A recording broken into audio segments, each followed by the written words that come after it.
Ele sempre teve uma vida intensa. Foi advogado, músico, empresário de banda de rock e já vendeu livros de porta em porta.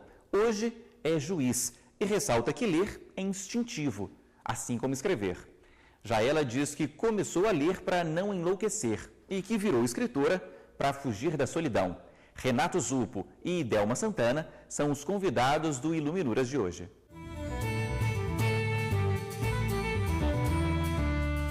Formada em letras, Idelma tem 7 livros publicados e prepara hoje mais um. Tudo bom, Idelma? Tudo. Bem-vinda ao Iluminuras. Obrigada, estou muito feliz de estar aqui. Eu queria começar, na verdade, perguntando para você quando foi que você colocou na cabeça que seria escritora? Quando eu era pequena, eu sempre rabiscava as paredes. Aí minha mãe falava, essa menina vai gostar de escrever. E nem os documentos do meu pai foram poupados, eu rabiscava tudo. Tá, mas assim, acho que com 15 anos eu comecei a escrever poesia, vinha na mente eu ia escrevendo. Sabe aquelas paixãozinhas de escola? Acho que foi ali, foi o pontapé inicial. E a gente vê tanta corrupção, é tanta coisa. Eu ficava indignada e falei, não, vou escrever um livro sobre o Brasil. Vou dar minhas ideias. Os homens têm ideias para o futebol, né? Eu falei, eu vou dar as minhas ideias para ver se... Tá, mas assim, nunca tive a pretensão de fazer com que as minhas ideias fossem... Mas assim, é um desabafo. Eu só queria colocar no papel a minha indignação, entendeu? Então, acho que em 2000, por aí, 2001, eu cismei. Falei, não, eu vou ser escritora. Acho que foi em 2001. E deu certo? Olha, eu não posso falar para você que deu certo, porque eu ainda não tenho uma editora, eu ainda não estou assim vendendo, como muitos escritores por aí, eu sou independente. Mas eu estou na batalha. E está realizando seu sonho? Na verdade ele foi realizado em 2009, quando eu lancei o Brasil Crescendo. Eu venho escrevendo esse livro há muito tempo, só que a gente para, aí estuda, é escola, é tanta coisa, você escreve, entendeu? Então em 2009 eu consegui realizar o sonho de ser escritora. Eu fui parar lá na Bienal de Salvador, mas eu já vim batalhando por editora há muito tempo. Nem a gente não tem noção se você é boa, se você é um escritor, você só escreve, você não sabe se o que você escreve é bom. Tanto é que eu escrevia muita poesia antes desse livro, mas eu falei, gente, será que isso é poesia mesmo? A gente só escreve. Então, quando eu fui para a Bienal de Salvador, eu vi que eu sou escritora. Eu queria que você contasse para a gente uma história bastante curiosa também. Você disse que começou a ler para não enlouquecer e começou a escrever para fugir da solidão. Isso. Como que foi? Então, quando a internet começou a surgir na casa das pessoas, a internet era um artigo de luxo, ela estava surgindo, então eu não tinha internet, não tinha dinheiro, não tinha nada. Eu resolvi ler, falei, eu vou ler porque senão eu vou enlouquecer. Então eu comecei a ler e eu li muito. Eu só escrevo de tudo porque eu leio de tudo, eu não tenho preconceito. Né? Eu leio livro de autoajuda, eu leio livro espírita, eu leio livro adoro esoterismo, leio livro sobre o poder da mente, eu li tudo. E você tem um autor preferido? Tenho, o Joseph Murphy. Por quê? Porque foi o primeiro autor que eu li. Eu li a coleção inteira dele, são 34 livros, se eu não me engano. 30 e alguma coisa, eu li todos. Então, assim, foi o autor que eu li muito. E o que você tirou dele? Há muita lição de vida, assim. Como é livro de autoajuda, eu aprendi muito mesmo, até para a minha vida mesmo. Uma delas é isso. As pessoas, como é que eu posso dizer, eles se entregam muito a um sofrimento, a um determinado problema. O livro de autoajuda, eu conheço muita gente que fica debochando de livros de autoajuda. Essa frase parece que você tirou de um livro de autoajuda, mas, gente, livro de autoajuda é muito bom. Ele me ensinou muita coisa. Não sei te dizer, assim, ao certo quantas coisas eu já aprendi, assim, eu aplico na minha vida, mas uma delas é não forçar as coisas, né? Você querer uma coisa a qualquer custo e começar a fazer maldades para ter aquilo. Isso eu aprendi nos livros de autoajuda. Eu aprendi a ter equilíbrio. Acho que o principal é o equilíbrio. É você saber que a hora certa, tudo tem a hora certa para acontecer. Bom, eu aprendi isso. Você já falou aqui de alguns dos seus livros, você tem 7, está escrevendo o 8º, a gente está aqui com alguns deles, e eu vou escolher aqui o Fenômenos. Queria que você contasse para a gente sobre o que é o Fenômenos. Então, Fenômenos é um livro que fala sobre milagres que acontecem na minha vida. Eu sou uma pessoa muito espiritualizada, né? E eu tenho muita fé. Então, nisso, acontecem muitas coisas, muitos milagres na minha vida. Só escrevendo mesmo. Eu quis fazer um livro só com os fenômenos da minha vida, porque são verdadeiros. Eu não posso colocar um fenômeno que aconteceu na vida de alguém, que eu não sei se é verdade, mas os meus são. Então, eu falei, não, vou escrever um livro só sobre o que acontece na minha vida. Então, assim, na minha vida já teve muitos milagres. Dá um exemplo pra gente. O exemplo que eu mais, assim, me marcou muito foi o da tabuada, né? Quando eu era pequena, eu tinha uns 11 anos, a professora falou, segunda-feira eu vou tomar a tabuada. A professora falou, tomar a tabuada. Vocês estudem. E eu fiquei muito preocupada, muito, porque eu queria, né, sair bem lá na prova oral. A prova oral era muito temida. E eu queria me sair bem. E eu fiquei muito preocupada, mas não contei para minha mãe que eu não tinha tabuada, porque eu vi que ela não tinha dinheiro. Eu falei, eu não vou levar isso para minha mãe. Eu comecei a sofrer sozinha. E minha mãe pediu para eu ir ao supermercado comprar pão, porque a padaria lá da nossa quadra, o pão era muito ruim. E eu sempre ia pelo mesmo caminho, nunca mudava. E nesse dia eu resolvi mudar o caminho. Passei por uma trilha, assim, um gramado, e o que tinha? Uma tabuada. Tinha uma tabuada aqui, um prédio assim, e a tabuada parece que tinha caído, eu não sei. Tinha uma tabuada ali novinha. E eu passei o final de semana todo estudando a tabuada. Então, assim, foi um milagre que aconteceu na minha vida que eu nunca vou esquecer. Entendeu? Então, assim, na minha vida tem muito milagre. A enchente, eu já fiquei presa numa enchente, a água começou a subir. Eu falei, pronto, vou morrer. Só que não foi assim com essa calma, né? O coração começou a pular. Eu falei, eu vou morrer. Aí eu comecei a apelar para tudo quanto é santo. Eu falei, minha Nossa Senhora, se meu carro, que o carro pifou. Se meu carro pegar, eu levo ele para um lugar mais alto, porque tinha um gramado assim, um lugar mais alto. Eu levo meu carro para lá, mas por favor, faz meu carro pegar. E quando eu fiz assim, o carro não pegou, menino? O carro pegou. E eu consegui tirar o carro do meio da enchente. Então, assim, na minha vida tem muitos milagres. E são experiências que você conta aqui no Fenômenos. E qual que é a sua ideia? Você quer ajudar as pessoas com seus casos? Eu sempre quis ser uma escritora versátil, que escreve de tudo. Então, assim, eu escrevi um livro, acho que de crônicas, que é o Brasil Crescendo, né, fala da política do Brasil. Depois veio um livro de poesia, que foi lançado lá em Portugal, né, que é o Paixão. Foi um concurso que eu participei. Aí virou livro, meus poemas. Eu falei, bom, se eu já tenho um livro de crônicas, se eu já tenho um livro de poesia, está faltando agora um esotérico. Só que assim, eu sempre li muitos livros sobre numerologia, astrologia, horóscopo chinês, eu sei de tudo um pouco. Mas não era assim que eu queria.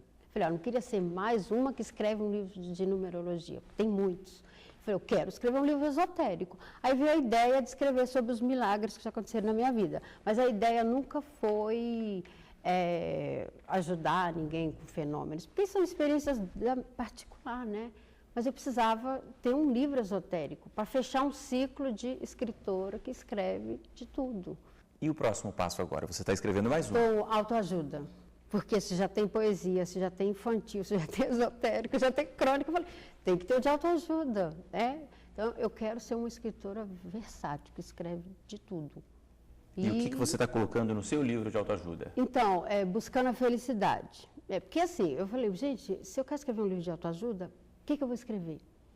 Eu falei, eu tenho que escrever alguma coisa que vai ajudar, né? Autoajuda é para mostrar para as pessoas que estão buscando a felicidade de forma errada. 80% da população faz isso, né? Maldade, você faz um mal ali para uma pessoa, ninguém está vendo. A corrupção, por exemplo, o político, quando ele vai, ninguém está vendo. Só que você vai pagar um preço muito alto, porque o castigo vem. Só que as pessoas não acreditam que a gente paga pelos nossos erros. Então, o livro é para isso, é para abrir a cabeça das pessoas, que não é assim. Não é assim, a gente vem aqui na Terra, não é, você não está, ninguém está vendo, eu vou fazer. Não é assim. Ok, Delma, obrigado pela sua participação aqui com a gente. Eu que agradeço. Bom, esse foi só o primeiro trecho aqui do Iluminuras. Depois do intervalo, a conversa continua. Dessa vez com o juiz Renato Zupo. É um minutinho só, não saia daí.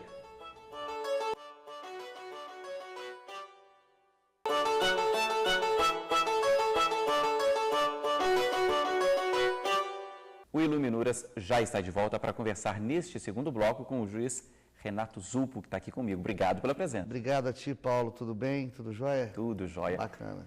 Eu gostaria de começar, Renato, falando sobre uma curiosidade. Eu sei que Dom Quixote, a obra-prima de Cervantes, marcou sua vida. Como? Eu conheci Cervantes ainda adolescente e ele é o criador do romance moderno. É um autor espetacular pelo tempo e pela obra. Ele escreveu o Quixote na virada dos séculos XVI e XVII, o Brasil sendo descoberto, e mesmo assim ele cria uma obra fantástica daquele nível, daquela magnitude, misturando drama, comédia, aventura, romance, muita sátira de costumes, num livro medieval, coisa que nunca se tinha feito antes e que pouca gente faz hoje. Me perguntam, por exemplo, sobre o que você escreve. Eu acho que o romance moderno, ele não deve ter um tema, uma área só da ficção, né? Uma área só de comprometimento. No romance moderno você tem que rir, você tem que chorar, você tem que adquirir conhecimentos. Isso tudo Cervantes nos dá no século XVI. Foi um gênio literário. Até hoje, diria eu, até hoje, pela magnitude e importância da sua obra, não se conseguiu igualar a ele na literatura mundial. Agora, eu sei que você sempre gostou de ler e de escrever. Sim. Isso também é culpa, vamos assim dizer, do Cervantes? Culpa do Cervantes, culpa da literatura policial. Eu sempre fui um detetive de poltrona, que comprava e pegava livros e procurava descobrir quem eram os assassinos antes do final do romance, antes do detetive. Eu nunca consegui parar de escrever. Escrever é uma compulsão. Eu consigo exercitar a minha veia artística, o meu lado literário, escrevendo poesia, escrevendo ensaios jurídicos, escrevendo artigos de jornal e, por fim, escrevendo ficção. Eu não consigo viver sem isso. Um pouco dessa minha compulsão literária acabou se refletindo na minha carreira jurídica. E hoje eu lido com as duas coisas. Você é juiz em Araxá, Minas Gerais, em Araxá. há 20 anos. Eu sou juiz há quase 20 anos, em Araxá há 11. Antes disso, estive no norte de Minas, estive na região do Vale do Rio Doce. Juiz é uma carreira cigana. E o meu atual romance, inclusive, retrata um pouquinho desse universo das cidadezinhas mineiras por onde eu passei. Justamente aquelas cidadezinhas mineiras próximas da divisa com a Bahia, em que aquela mistura deliciosa de sotaques, de culinária, de costumes, que eu procuro retratar no meu segundo romance. Agora, você nem sempre foi juiz, é juiz há 18 anos, mas nem sempre foi advogado, foi músico. Eu comecei vendendo livro de porta em porta. Eu não consigo ficar livre de livro. Eu fui lançar um livro em São Paulo, eu entrei naquela livraria fantástica, fiz amizade com a gerente, falei, olha, que lugar gostoso de você trabalhar. Ela falou, o perigo aqui é eu gastar o meu salário todo com o livro, porque todo dia uma coisa gostosa, nova, diferente, e eu vendia livro de porta em porta, me tornei músico de uma banda de rock, onde eu escrevia as letras e as cantava, né? Fui militar do Exército, pouca gente sabe disso, fui militar do Exército Brasileiro pouco mais de um ano, em seguida acadêmico de Direito e advogado, professor universitário e, por fim, juiz de Direito. Eu acho que é uma vida rica de experiências, é uma vida gostosa de ser vivida. Modéstia à parte, cada minuto foi usufruído muito bem e usufruído de maneira sempre ligada às artes, das quais eu nunca me apartei. Agora, essa sua história reflete na sua escrita? Você tem contos, tem ensaios jurídicos e tem 2 romances. Olha, Stephen King diz que se você quer escrever bem, você tem que escrever sobre o que você conhece.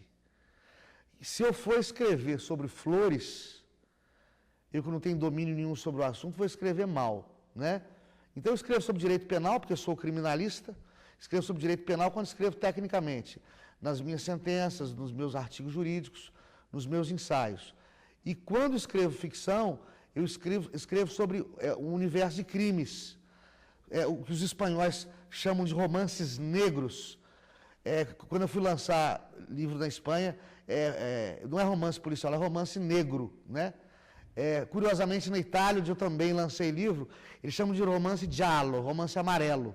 Não sei porque a diferença de cor de um país para outro, mas romance policial, eu procuro tratar sobre aquele eterno mistério que eu sempre procurei descobrir, que eu sempre estudei, né? Por que o homem comete crime? Por que, afinal de contas, meu Deus do céu, por que o homem mata? Por que o homem extermina o seu semelhante? E pensando a respeito, eu criei os meus 2 romances. Descobri que todos nós somos capazes de matar. Agora, você tem 2 romances, Verdugo e Rio da Lua. Que é o mais recente. Eu queria que você falasse um pouquinho para a gente sobre Rio da Lua, então. Rio da Lua, eu já te disse isso, se passa numa cidadezinha mineira. Eu quis homenagear as muitas cidadezinhas mineiras nas quais eu trabalhei. Na divisa de Minas com Bahia, que é a cidade fictícia de Rio da Lua. Nessa cidade de Rio da Lua, começam a acontecer estranhos suicídios. Pessoas aparentemente sem problema, pessoas aparentemente acima de qualquer suspeita, pessoas que não teriam motivos visíveis para se matar, começam a se matar. E começam a se matar de uma maneira periódica, são suicídios em sequência e são também suicídios excruciantes.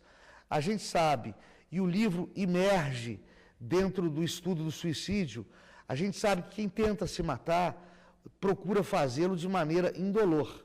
No entanto, as vítimas de Rio da Lua se matam de maneira intensamente dolorosa, intensamente excruciante, o que atrai a atenção das autoridades policiais que começam a investigar.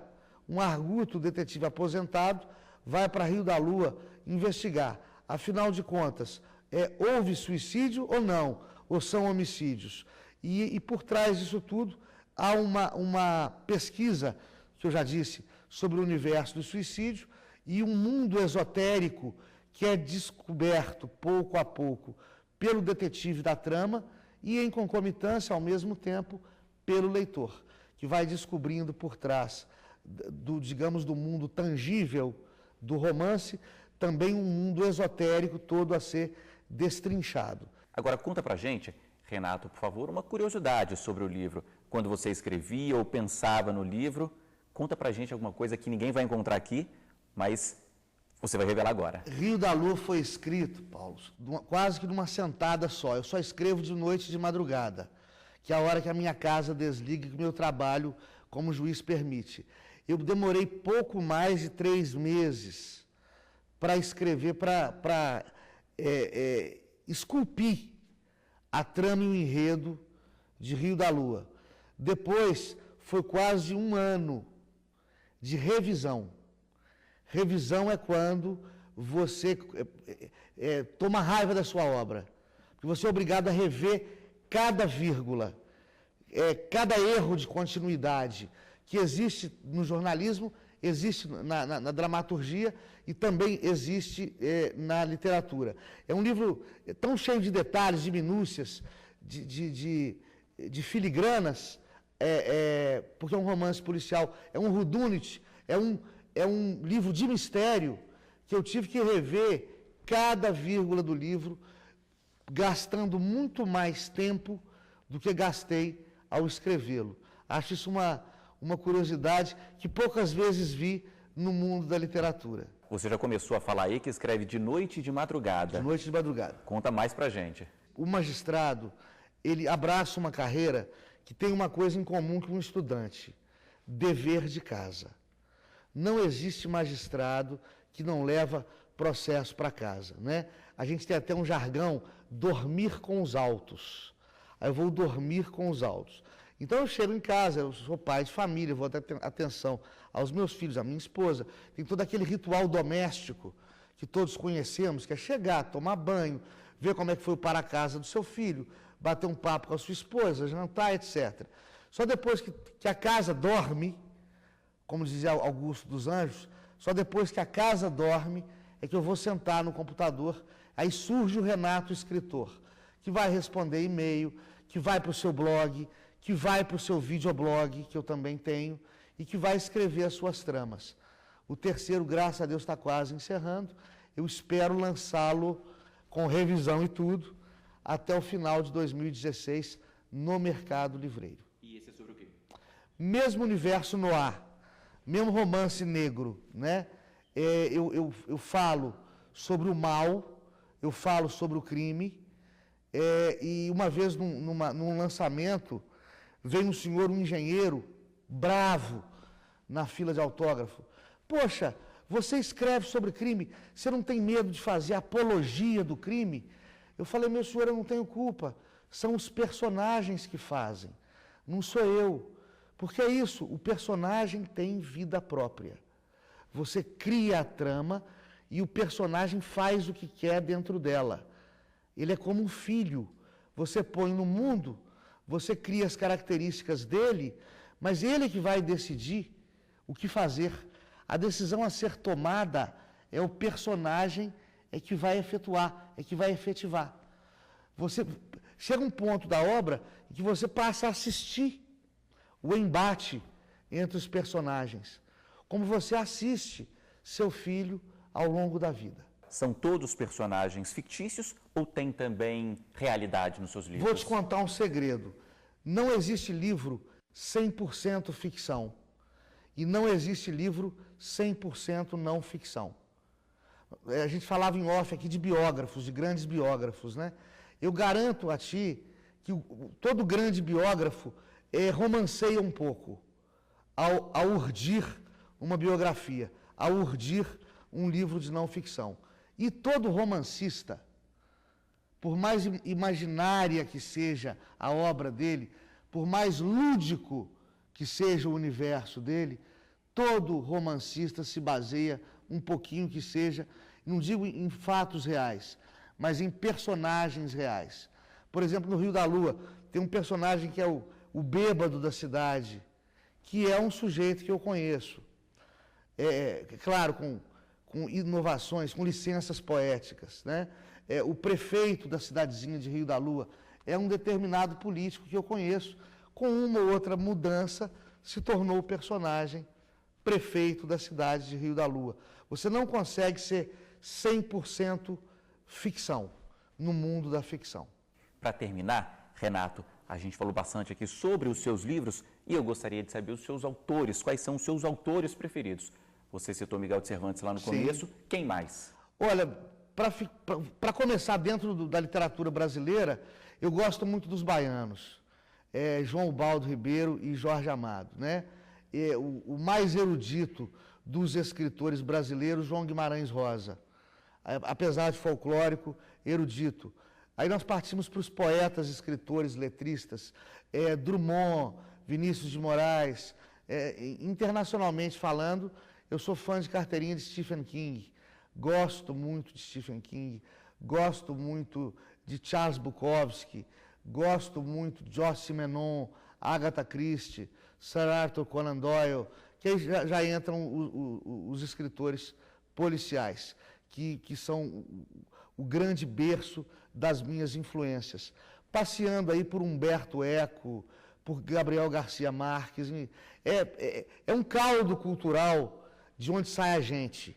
Você é uma amálgama, você é um mosaico de tudo que compôs a sua vida vivida, a sua vida literária. Porque, afinal de contas, isso tudo é você. E o preferido?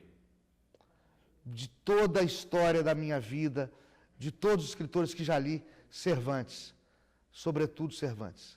Vou fazer uma pausa, então, aqui para a gente lembrar um pouquinho, então, da vida e da obra de Miguel de Cervantes. Nascido em 1547, o escritor espanhol publicou poemas, novelas e romances. Dom Quixote, sua obra-prima, foi publicada em 1605. Já o segundo livro da saga foi lançado em 1615, um ano antes da morte do escritor, em 1616. Renato, é isso. Termina aqui o Iluminuras. Muitíssimo obrigado pela sua presença. Paulo, muito obrigado. Estou sempre às suas ordens. É uma maravilha estar aqui com vocês. Conta sempre com a gente. Obrigado. Ok. Bom, e muito obrigado a você que nos acompanhou aqui hoje. O Iluminuras termina aqui, mas para rever este e outros programas, basta acessar tvjustiça.jus.br. Até a semana que vem. Tchau.